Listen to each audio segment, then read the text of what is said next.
Did you know that the name Chicago is derived from a Native American word, shika aqua, which means wild onion or wild garlic? Quite a fascinating tidbit, isn't it? Now, let's journey back to the origins of this vibrant city. Before the hustle and bustle, before the skyscrapers and the deep dish pizzas, the land was home to several Native American tribes. The Miami, Sauk, Fox, and Potawatomi tribes, to name a few, roamed these lands, living off its rich resources. But as time marched on, so did the people. In the late 18th century, the first non-indigenous settler arrived. Jean-Baptiste Point du Sable, a man of Haitian and French descent, established a successful trading post on the northern bank of the Chicago River. His arrival marked a new chapter in the history of this land, as the indigenous tribes and European settlers began to intermingle. However, the peaceful coexistence was not to last. As more settlers arrived, tensions rose, leading to the Treaty of Chicago in 1833. This treaty marked a significant turning point, as it resulted in the ceding of Potawatomi land to the United States government. The Potawatomi people were forced to leave their ancestral home, paving the way for the city's expansion. This expansion was swift and relentless. In just a few decades, the quiet trading post blossomed into a bustling metropolis.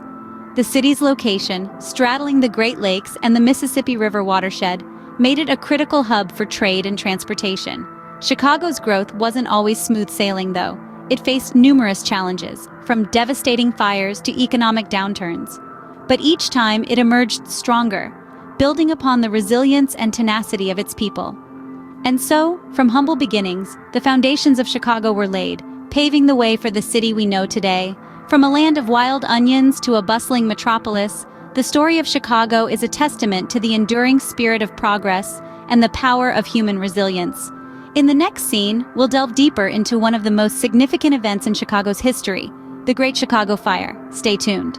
Imagine a city, almost entirely constructed of wood, falling prey to a devastating fire. This was the reality for Chicago in 1871. In the heart of the bustling city, on the evening of October 8th, a fire broke out in a barn belonging to the O'Leary family. The flames, fueled by a strong wind, quickly spread, consuming the predominantly wooden structures with alarming speed. The fire raged on for 2 days straight, leaving a once thriving city in a state of ruin. The Great Chicago Fire, as it came to be known, was an event of catastrophic proportions. It reduced over 3 square miles of the city to ashes, claimed about 300 lives, and left approximately 100,000 residents homeless. An estimated $200 million worth of property was destroyed, a staggering sum for the time. But what caused this disaster? While the exact cause remains a mystery, it's widely believed that a cow, owned by the O'Learys, kicked over a lantern in the barn, sparking the fire. However, this theory has been contested over the years, and the true cause may never be known. In the face of such an event, the resilience and determination of the people of Chicago shone through. Just days after the fire, plans were already underway to rebuild the city. The devastation led to a city-wide reform in building codes, with a shift from wooden buildings to fireproof materials such as brick and stone. The fire also led to advancements in firefighting techniques and equipment. The city's fire department, backed by a strong community spirit, evolved into a more organized and effective unit. Despite the extensive damage, the city's economic growth didn't falter. Chicago continued to thrive, attracting new residents and businesses. The city's skyline was soon redefined with buildings that were not just taller but safer and more resilient. The Great Chicago Fire, while a disaster, was also a catalyst for change, leading to a city that was better planned, safer, and more resilient. The spirit of Chicago, like a phoenix, rose from the ashes, embodying the city's motto, Urbs in Horto, a city in a garden, reborn. In 1893, Chicago hosted a World's Fair that was so grand it was dubbed the White City. This event, known as the world's Columbian Exposition, marked the 400th anniversary of Christopher Columbus's arrival in the New World, and it was a spectacle like no other. Imagine a vast landscape transformed into a city of pristine white buildings, glistening in the sunlight, surrounded by miles of lagoons, gardens, and Venetian-style canals. This was the White City, a wonderland of architectural beauty and innovation. It was a testament to Chicago's resilience, rising from the ashes of the Great Fire just 2 decades earlier. The Exposition was significant on many levels. It was a celebration of technology and progress, It was a showcase of the industrial prowess of the United States and a stage for the cultural exchange of ideas. It was also a beacon of hope and inspiration, not just for Chicago, but for the entire nation. One of the iconic structures that was built for the fair was the original Ferris wheel. Created by George Washington Gale Ferris Jr., it was intended to rival the Eiffel Tower, which was unveiled at the Paris Exposition 4 years earlier. Standing at a staggering 264 feet, it was an engineering marvel of its time. The wheel had 36 cars, each capable of carrying 60 passengers, offering a breathtaking panoramic view of the entire exposition. The exposition left an indelible mark on Chicago. It attracted more than 27 million visitors. It brought in revenue, boosted the city's economy, and helped stimulate further growth and development. It also fostered a spirit of community, as people from all walks of life came together to celebrate human achievement. Moreover, it shaped the city's identity. It cemented Chicago's reputation as a city of innovation and architectural brilliance. It gave rise to the city's lakefront park system and influenced the city planning and architectural style that define Chicago today. The world's Columbian Exposition showcased Chicago's recovery and its emergence as a global city. Scene script. Chicago is often called the birthplace of the skyscraper. Let's find out why. As we delve into the architectural marvels of this city, it's clear to see why Chicago has earned this title. The city's architectural journey began in earnest after the Great Fire of 1871, when the city was virtually rebuilt from the ground up. The need for new buildings led to a construction boom, and Chicago architects were at the forefront of an architectural revolution. They began to experiment with steel frame construction, a technique that allowed for taller, more stable structures than the brick and mortar buildings of the past. This was the birth of the skyscraper, and it happened right here in Chicago.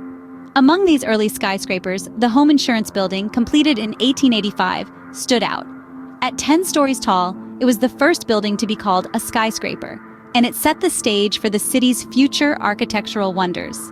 Fast forward to the 20th century, and we see the rise of iconic structures such as the Willis Tower and the John Hancock Center. The Willis Tower, formerly known as the Sears Tower, was the world's tallest building when it was completed in 1973. It redefined the city's skyline and symbolized Chicago's indomitable spirit.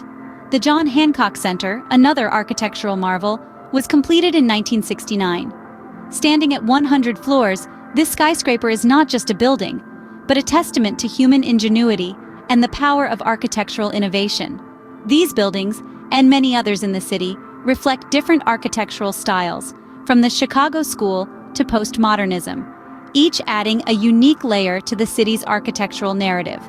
They represent the evolution of architectural design and the continual push for innovation that defines Chicago.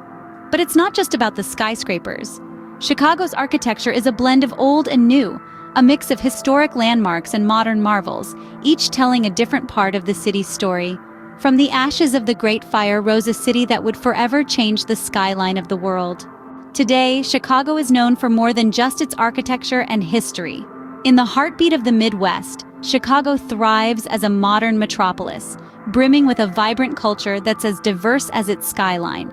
It's a city where the past meets the present, and the future is always within reach. Let's start with the food. Deep dish pizza and Chicago-style hot dogs might be the first dishes that come to mind, but the Windy City's culinary scene is as varied as its neighborhoods. From the tantalizing aromas of Little Italy's trattorias to the sizzling grills of Greektown, every meal in Chicago is a journey of flavors. And then there's the music. Jazz, blues, hip-hop, rock. No matter your preference, you'll find it in Chicago. This city is a symphony of sound, echoing from historic venues like the House of Blues and modern stages like the Pitchfork Music Festival. But Chicago is not just about indulging the senses. It's also a city of intellect and creativity, home to world-renowned institutions like the Art Institute of Chicago. Here you can lose yourself in the works of Monet and Picasso, or explore contemporary exhibits that challenge the norms of art and design. Sports are a religion in Chicago. The city rallies around its teams, be it the Bears, the Bulls, the Blackhawks, or the Cubs and White Sox. Whether you're at Wrigley Field or watching from a local pub, the energy is palpable. Let's not forget the popular destinations that make Chicago such a unique city. Navy Pier, with its iconic Ferris wheel, offers stunning views of the city and Lake Michigan. Millennium Park, home to the famous Cloud Gate, or the Bean as locals call it, is a must-see. From its Native American roots to its modern skyscrapers, Chicago's history is as diverse and vibrant as the city itself. Experience it all in modern Chicago, a city that's always evolving, yet never forgets its roots.